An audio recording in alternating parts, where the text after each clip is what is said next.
Evening 12th class students. Today I will discuss valence bond theory in case of coordination compound. You are very much aware about the valence bond theory. In the valence bond theory we are only concerned with the electrons present in the valence shell. So now we will see how valence bond theory is applicable while explaining hybridization in coordination compounds. So I will write down first valence bond theory in coordination compounds.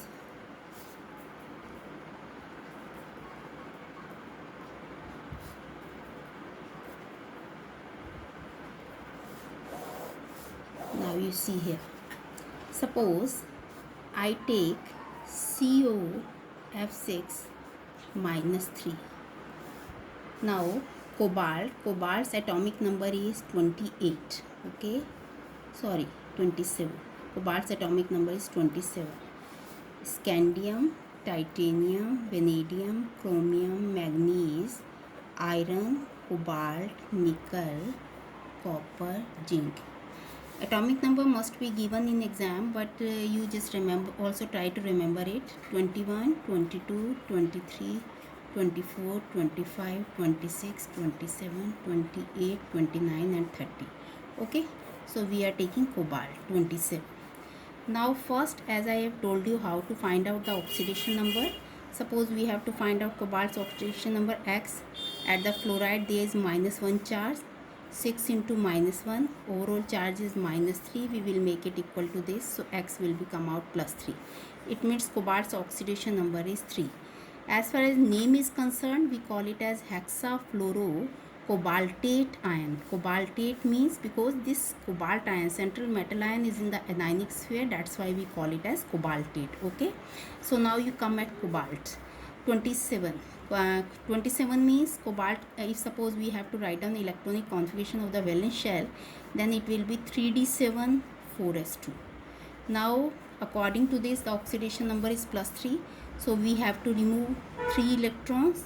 2 will go from come out from S subshell and 1 from the D subshell, so total number of electrons remaining in D subshell is 6. Okay, so we will write down now. Just you see here, 3D, 4s, 4p and 4d. I will also like to make 4d. This I am going to tell you why I have written 4d. Now you see here, 3d6, 1 2 3 4 5 6. Okay, so now you see here, as we take fluoride, chloride, bromide, iodide, they are preparing weak ligand field. That's why they will never do pairing. Always remember, they never do pairing. Okay, so what happens, how many fluoride we are having? 6 fluoride, so no orbital of D subshell, 3D subshell, that is vacant.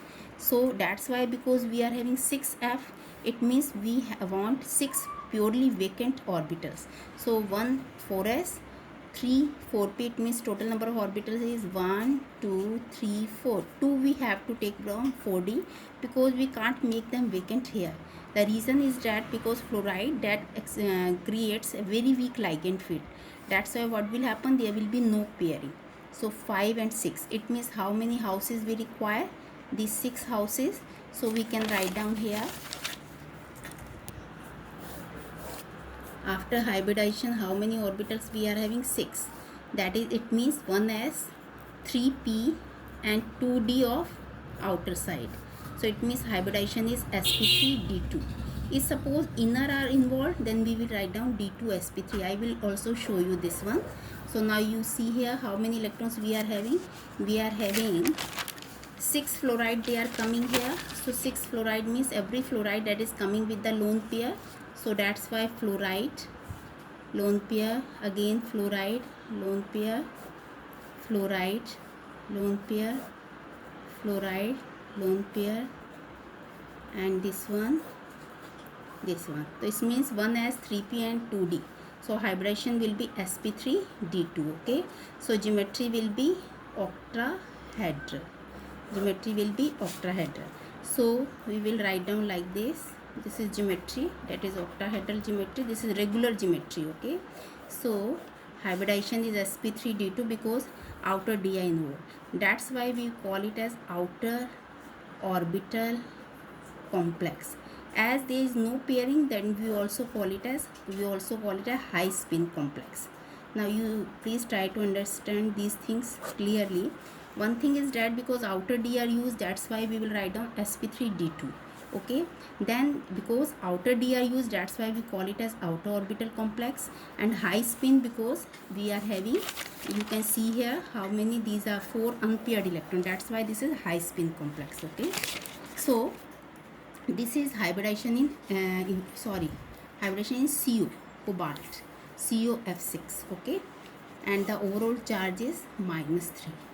Now come at sp3d2 hybridization. Suppose I take, in case of cobalt also, NH3 6 plus 3. Now you see here cobalt again 27, oxidation number, we will write down the valence shell configuration 3d7 4s2, then again CO3, it means 3d6. Okay, so we will write down 1 2 3 4 5 6. Okay, 3d 4s 4p.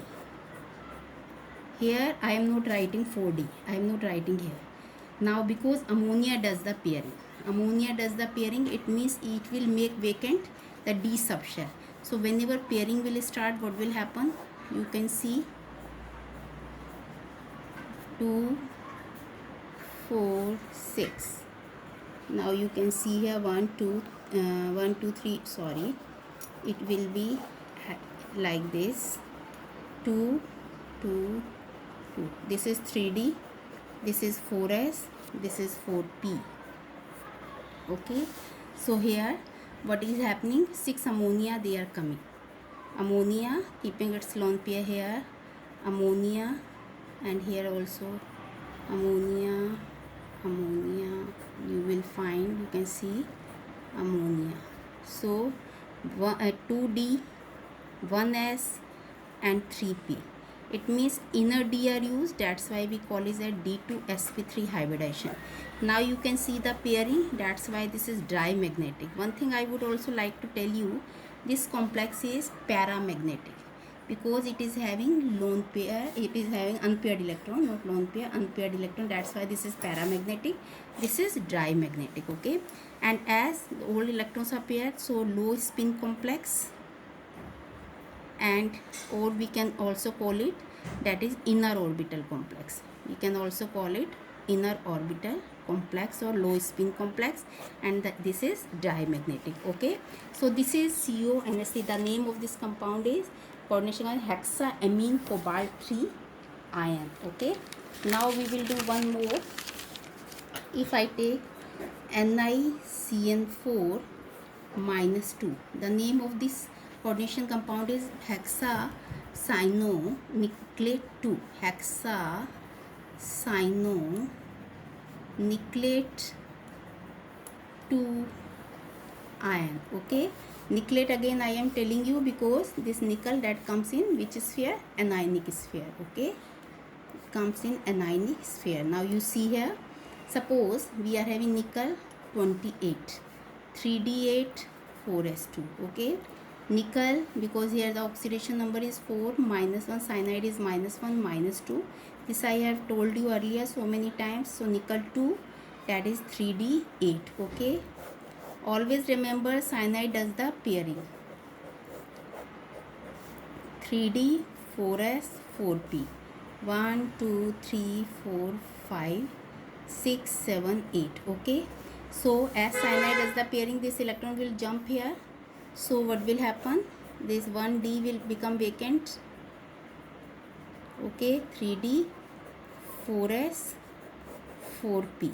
Okay, so 1d 1s and 2p, it means hybridization is dsp2 hybridization. Okay, so what will happen, whenever we are having this one, I will write it again here as 3p. Okay, this is 4s 4p 3d, but when there is dsp2 hybridization, we are having only these four they are having same energy and same orientation. Here cyanide will keep its lone pair, here again cyanide will keep its lone pair, cyanide lone pair, cyanide lone pair. So it means this hybridization is DsP2. Okay, now we will come at the geometry. DsP2 hybridization geometry is square planar. Ni CN minus 2. Okay, so this is square planar geometry. So in this way you do the practice of that complexity, because all electrons are paired, that's why this is diamagnetic. Okay, so in this way you can do it. And one thing, very different case I will like to take that comes in your competitive exams, NS34 plus 2. Here copper plus 2, copper's atomic number is, you see here I have written 29. Copper zinc, copper is 29. 29 means 3d9 4s2. Okay, copper plus 2 means we are having 3d9. 3d9 means 2 3 4 5 7 8 9. Okay, then 3d 4s 4p, and there is one 4d. Now what happens, this is very interesting case and exceptional, you can anomalous like of behavior you will find here. That will remain as such. Actually in this case what will happen,